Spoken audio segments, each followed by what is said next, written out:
Assalamualaikum warahmatullahi wabarakatuh. Welcome back to English lesson for 7th grade. Kita kembali lagi belajar bahasa Inggris kelas 7. Dan pada materi kali ini kita akan belajar tentang countable and uncountable noun. Oke, noun. Apa itu noun? Nah, masih ingat ya? Kemarin kita sudah belajar tentang noun. Noun adalah kata benda. Noun terbagi menjadi dua. Yang pertama adalah countable noun. Itu contohnya di situ adalah apel. Apa countable noun? Nanti kita bahas lebih lanjut. Selanjutnya adalah uncountable noun. Contohnya di situ adalah gambar gula. Oke. Countable noun yaitu kata benda yang dapat dihitung. Jadi countable itu dapat dihitung. Nah, countable noun sendiri dibagi menjadi dua. Yang pertama singular atau tunggal dan kedua plural atau jamak. Ini sudah kita pelajari pada pertemuan sebelumnya, tapi kita ulas kembali agar lebih paham lagi.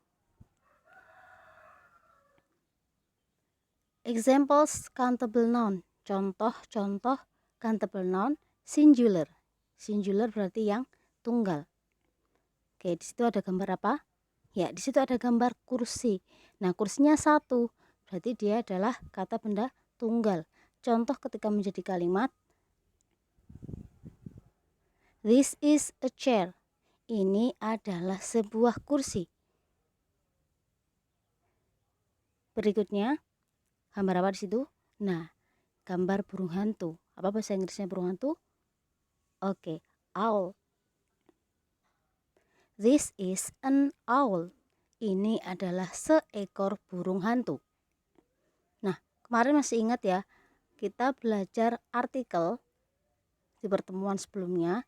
Ada artikel ada artikel en. Nah, artikel dan artikel en digunakan untuk menunjukkan sebuah benda. Jadi kalau bendanya itu satu, maka menggunakan dan en.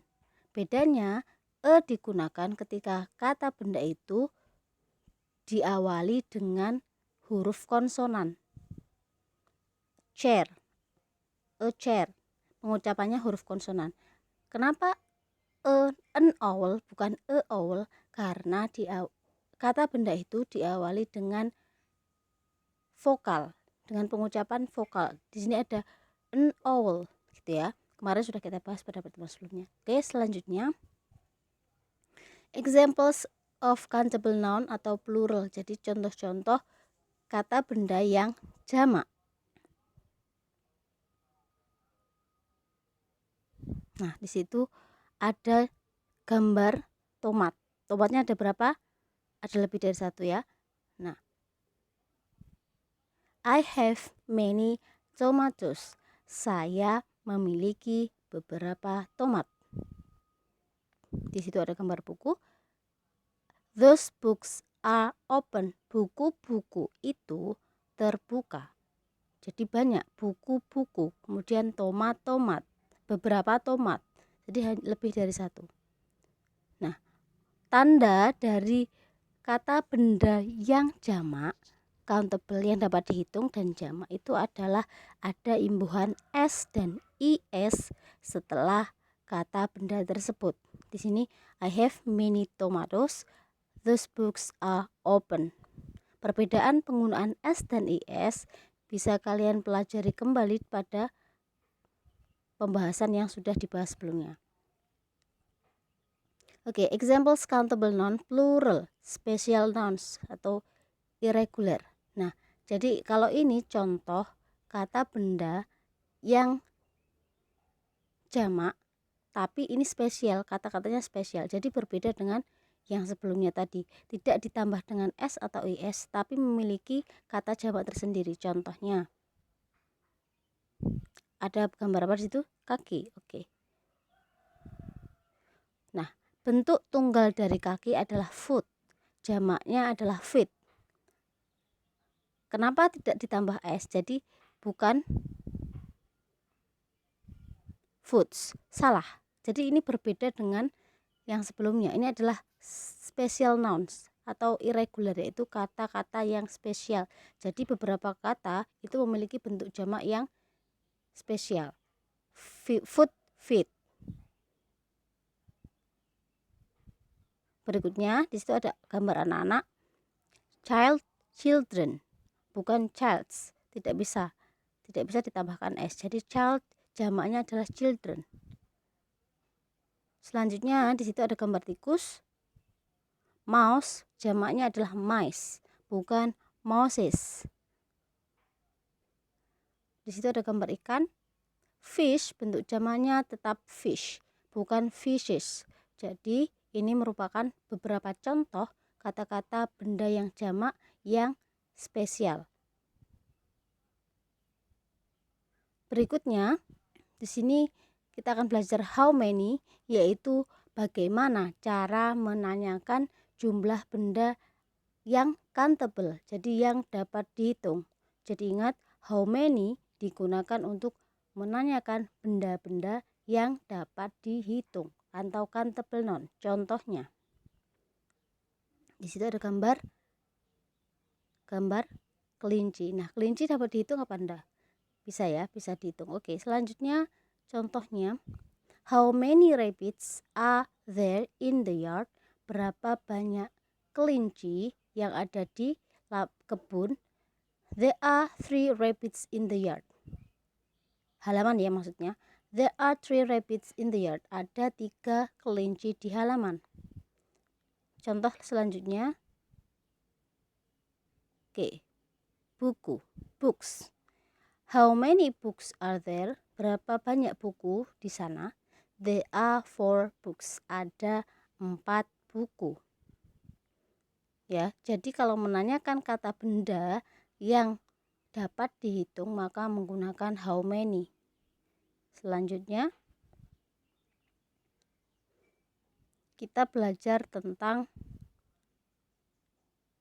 uncountable noun. Kalau tadi countable yang dapat dihitung, sekarang uncountable, yaitu kata benda yang tidak dapat dihitung atau sulit untuk dihitung. Kalau un itu berarti tidak. Jadi yang countable itu adalah yang dapat dihitung, uncountable yang tidak dapat dihitung. Contoh. Nah, di situ ada gambar air. Air kira-kira bisa dihitung nggak? Kalian bisa menghitung air? Enggak ya? Ya. Water atau air. Money, uang.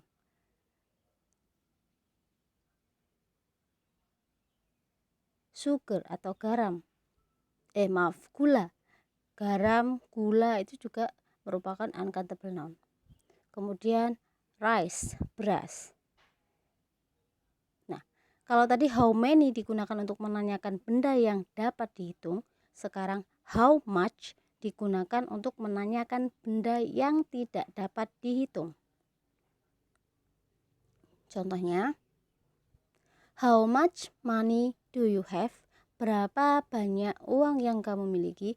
Jadi kita tidak boleh menggunakan how many money do you have, itu tidak boleh. Karena untuk menanyakan benda yang tidak dapat dihitung kita menggunakan how much. I have 50,000 rupiah. Saya memiliki 50.000 rupiah. Selanjutnya ya ada gambar air di situ. How much water in the glass? Berapa banyak air di dalam gelas? There is a few water in the glass. Ada sedikit water atau sedikit air di dalam gelas. Oke, sampai sini masih ada yang bingung? Sudah paham ya? Jadi how many digunakan untuk menanyakan countable noun, kata benda yang dapat dihitung, sedangkan how much digunakan untuk menanyakan benda yang tidak dapat dihitung. Oke. Oke, thank you. Terima kasih sudah menyimak materi kita pada hari ini dan selamat belajar. Untuk tugasnya silahkan materi ini dirangkum, kemudian dipelajari. Kita akan latihan soal pada pertemuan selanjutnya. Sekian, and last, Wassalamualaikum warahmatullahi wabarakatuh.